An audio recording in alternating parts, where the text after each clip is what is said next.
A second Boeing whistleblower has died suddenly after claiming that safety flaws were ignored at the airlines. Unfortunately, this isn't the first time this has happened. The first Boeing whistleblower, John Barnett, was found dead in the United States from a self-inflicted gunshot wound days after giving an interview with the press, saying, "If something happens to me, it's definitely not suicide," and telling his family that he was planning to fight until the end. This guy, his name is Joshua Dean, a former Spirit AeroSystems quality auditor, claimed he was fired in 2023 for flagging concerns about lax safety standards at the company's manufacturing plant in Wichita, Kansas. He died at age 45, somewhat suddenly, and suffering a fast-spreading infection after having a stroke, according to his family lawyer. So technically, he caught pneumonia and suffered a stroke after an MRSA infection. These are things that do happen to people, but it's really suspicious that he got that specific combination of things at a very young age, not long after the other whistleblower also committed suicide. Now, some of you might say that Boeing is evil, but I wanted to point out that Boeing acquired a little company called Vought Operations in South Carolina. This is actually from Boeing's main website. And if you might remember, Vought is the company where Homelander works. Homelander, the guy who's notorious for also taking down planes and we'll just say silencing whistleblowers. So yeah, I could go all full tinfoil hat on you guys and say that like life is imitating art and that Vought is a reference to something that Boeing was going to do, and it was like one of those early little Easter eggs they put in movies to announce big global events, but that's nonsense. What happened here is I think this guy was murdered. No joke. Personal opinion, I think this guy was murdered. This is an unfortunate circumstance. You can't really fake stroke, pneumonia, and MRSA infection. That's not something that you can easily fool a team full of doctors about, because while it's fast progressing, it's not so fast that they're not going to be able to do tests and see what it is. But it is mighty suspicious, especially given the Vought Boeing connection.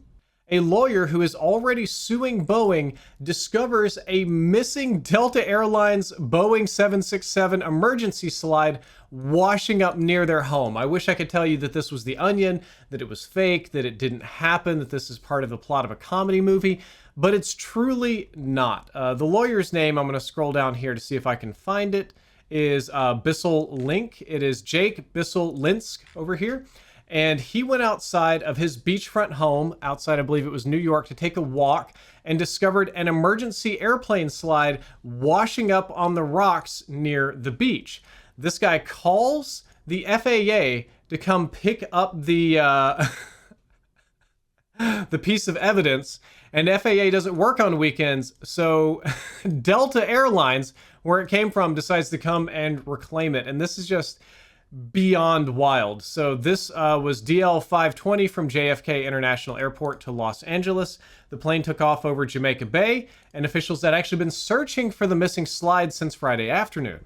Well, attorney Jake Bissell Links discovered the slide Sunday afternoon.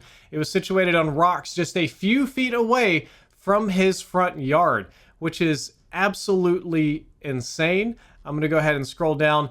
This man is a partner at Labaton Keller Shukaran Law Firm, according to the New York Post. This group is suing Boeing and Virginia federal court, alleging the manufacturer made false and misleading statements about safety in the wake of that door disaster on January 5th. Law firm also represents people that purchased Boeing stock, and I think this story is just madness. But I will say, for those of you in the comments probably saying, yes, this is a slam dunk for the lawyer, it's good for this firm, it's going to help wrap their case up, it's actually not. When you're a lawyer representing a client and you get sucked into the claim negatively affects you, or the crime affects you, or whatever is going on, it's actually bad for your credibility in court, and the law firm might have to replace the lawyer in this case. So actually not good for the case. It's a very bizarre circumstance, but I did find it funny. As it turns out, the Rabbit R1 truly was just an Android app all along, as a man has been able to get it to run literally on his Android phone just as it does on the device. So For those of you that don't know, the Rabbit R1 is a very hyped AI device. It's supposed to be a simple AI companion that you put in your pocket. You can hit a button, you can ask it a question. It's kind of like being able to carry Alexa with you everywhere, but it's powered by AI.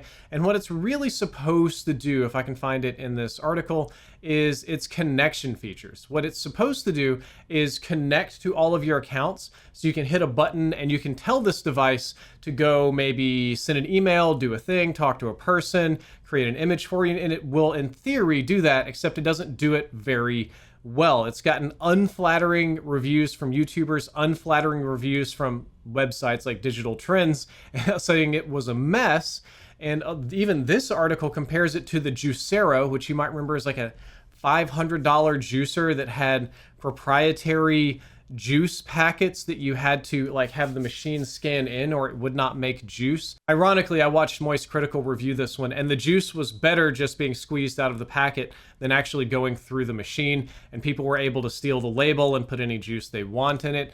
The Rabbit R1 seems to be basically the same thing. It's a pretty rudimentary Android-style app that they put in a tiny little case, charge $200 for it, and kind of let it run wild on your account so you can actually see it running as is. And I think it's very silly. I think it's very embarrassing.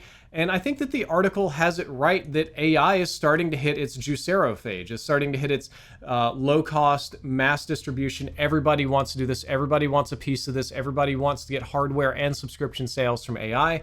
And I just don't think the technology is ready yet. And the Rabbit is probably more of a symptom of that than a cause. It's been a rough week for streaming service customers as a variety of services have increased their prices or changed their lineups in an unfavorable way. I'm going to try to cover everything super quickly here.